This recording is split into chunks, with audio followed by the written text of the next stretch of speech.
Okay. So you're talking about the 11th century and the Crusaders that were unfair to North Africans. To North Africans, and that caused this very old ancestor, Herman de Pottère, to work for the Esquire of Bouillon in the Ardennes.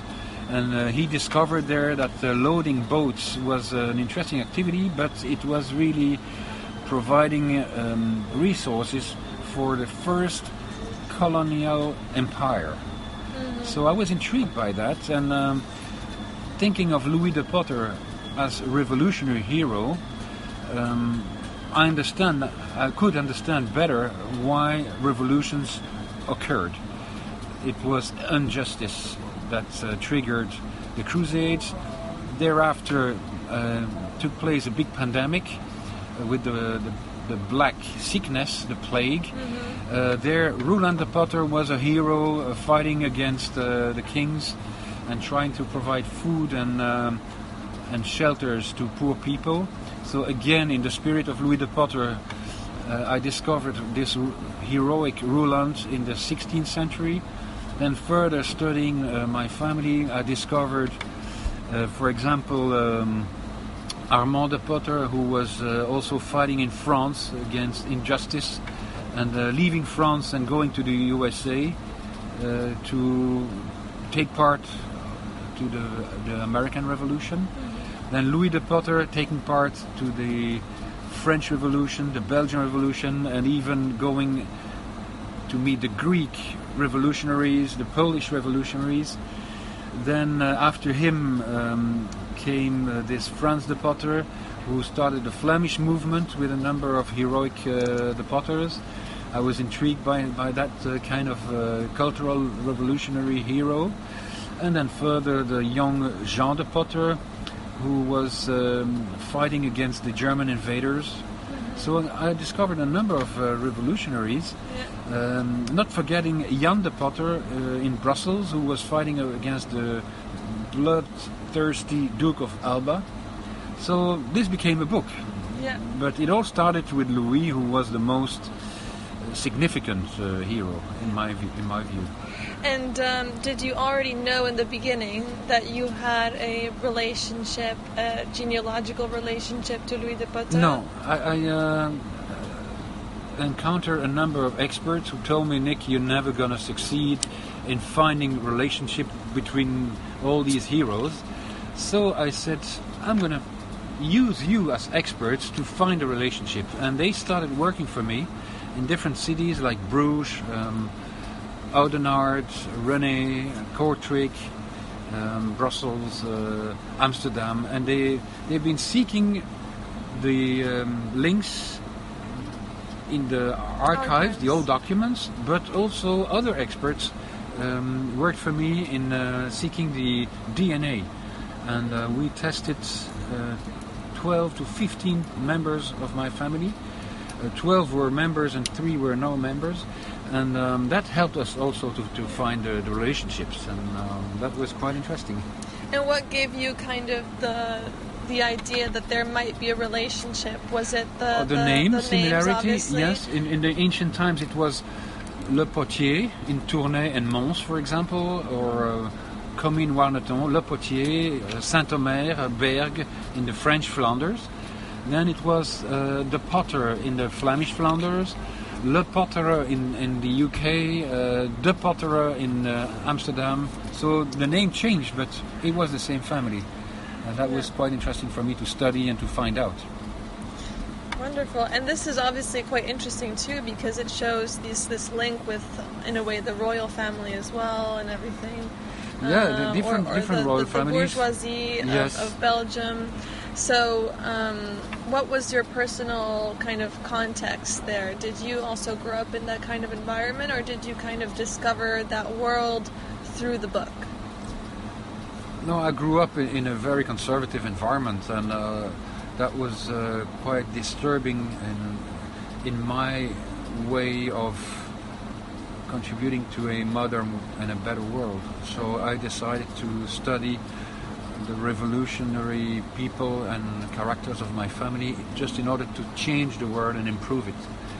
So seeking the truth about family ties and family origins was triggered by my reading the book of Bert Hellinger. And this guy illustrates the first chapter of my book, and he studied the family's constellations, and that intrigued me, and that interested me a lot. And I found out that you can improve the future by studying the past. And my way of studying the past was seeking ancestors that were even unknown to the family, or even studying people whose name was the Pottère, but who were not of my family, and who became my friends. And after a few months, I discovered that I was better hosted in Luxembourg on visits by people named the Pottère who were not of my family, and I could stay at their home in Comines-Warneton, or I could stay at their home in Bruges, while they were not members of my family. Right. And other people I discovered were members of my family in the Netherlands, for example, and they came to visit me in Brussels, and I hosted them in my home. And so studying the past helped me improve the future a little bit, and I think we're going towards revolutions, less bloody as in the past, but still we're going through a set of revolutions now. Exactly. This is also a very interesting time to study families, because we have this kind of COVID, to set the scene, this COVID pandemic, which has created a kind of return to the home, to the family environment, if you will. And at the same time, there's this hyper-politicized landscape and public life where it seems somehow over the last decades the importance of the family has been very obscured, or maybe... That's a very good point, yes. The more the families were neglected, the more governments inflated and became big. So there's an imbalance between the size of the governments and the interest for families. And this imbalance is really a sign of times, a sign of revolutions. And the governments will deflate now in the coming decades, and the families will get a better role to play. So that's a good sign, and we need to prepare for a big change in Belgium, I think, and in Europe. And it's also a sign of time that women get in power, because the threats of war and weapons of the past will remain old, ancient times, and wars will probably disappear, whereas civil disorders will become the new wars. So I think, yes, families are becoming more useful than in the past, you're right, and governments will now decrease and lose power. And what makes you think, and I have an inkling about this, but I would be interested to hear your perspective, what makes you think this is a revolutionary time for Belgium specifically, but also in the world? Oh, because the people do not believe so much anymore in governments and in authority, and they believe in the authority of opinion leaders, and they feel that the political power has diminished and is not justified, maybe. So I think we will go through big changes in government organizations, and women getting more and more power will also help this transition to take place. And I believe in youth. I think the youth will also help these governments to deflate and to get a reasonable size with reasonable power. Until now, everything was ruled and everything was written down as you should go by the rules. But now we will go back to no rules, natural happening of the facts, and less paperwork, and more digital democracy, and less officials, because we exaggerated in this respect the past 3-4 decades. And I'm curious about this because this theme of youth comes up in several parts of the book.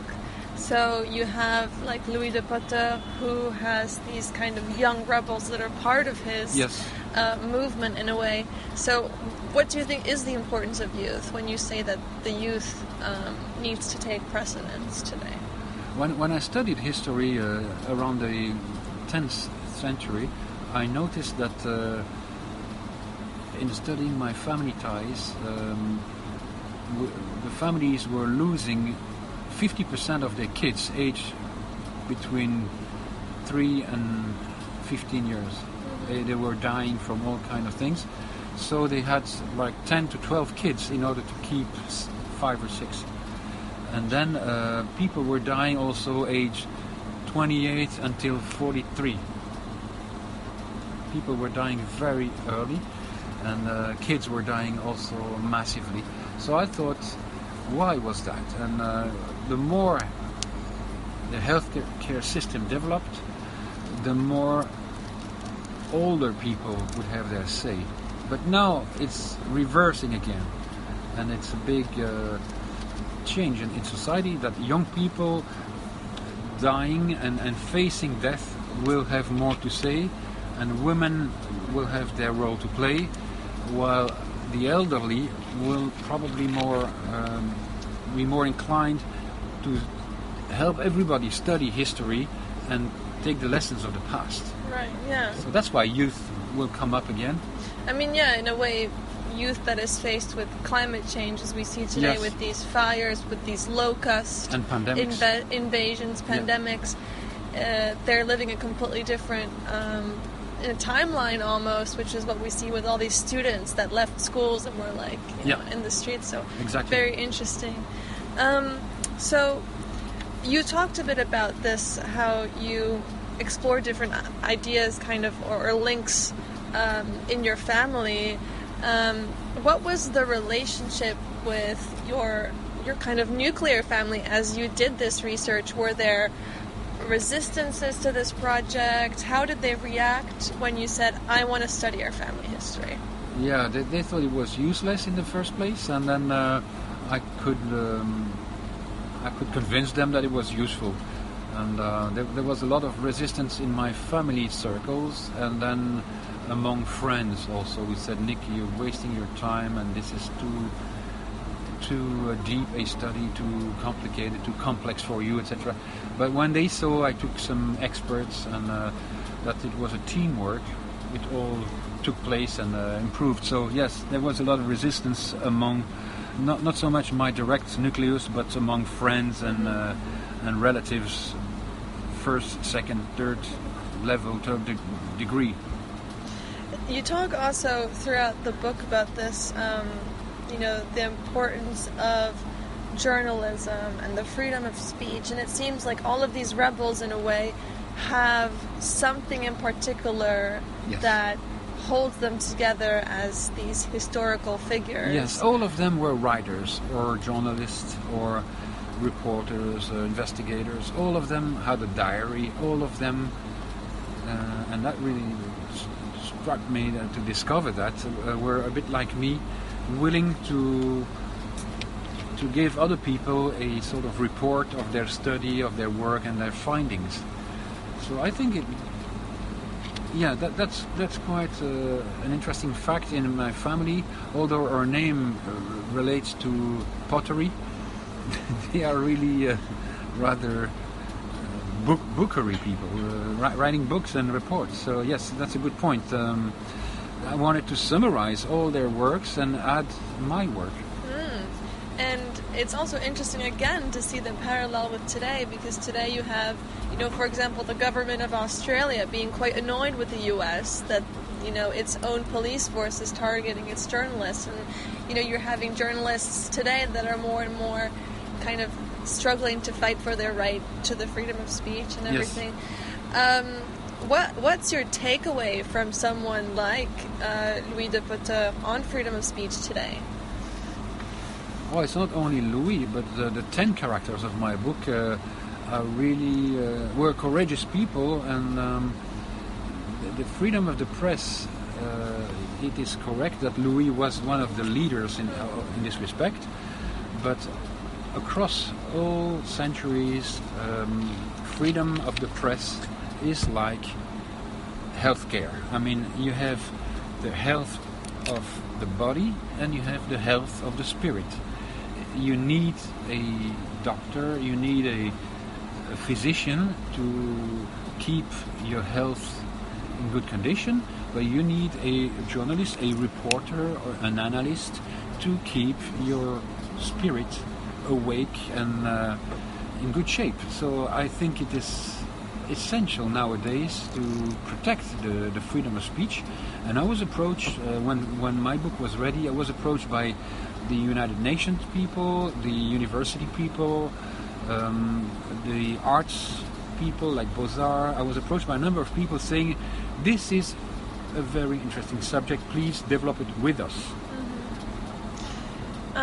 You also said that you felt like a personal relationship or you identified with this, the perspectives of these figures.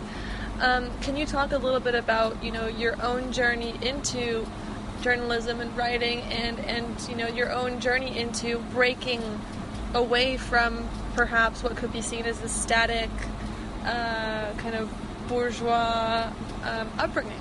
Yeah, when studying history, going into the old archives, I was really impressed by the courage in ancient times, and that was a different sort of courage. So that is a door opener. When you start talking to conservative bourgeois of modern times, and you tell them in the past you had to walk, for example, 40 kilometers every day just to get education, or you had to cross Europe with horses, etc.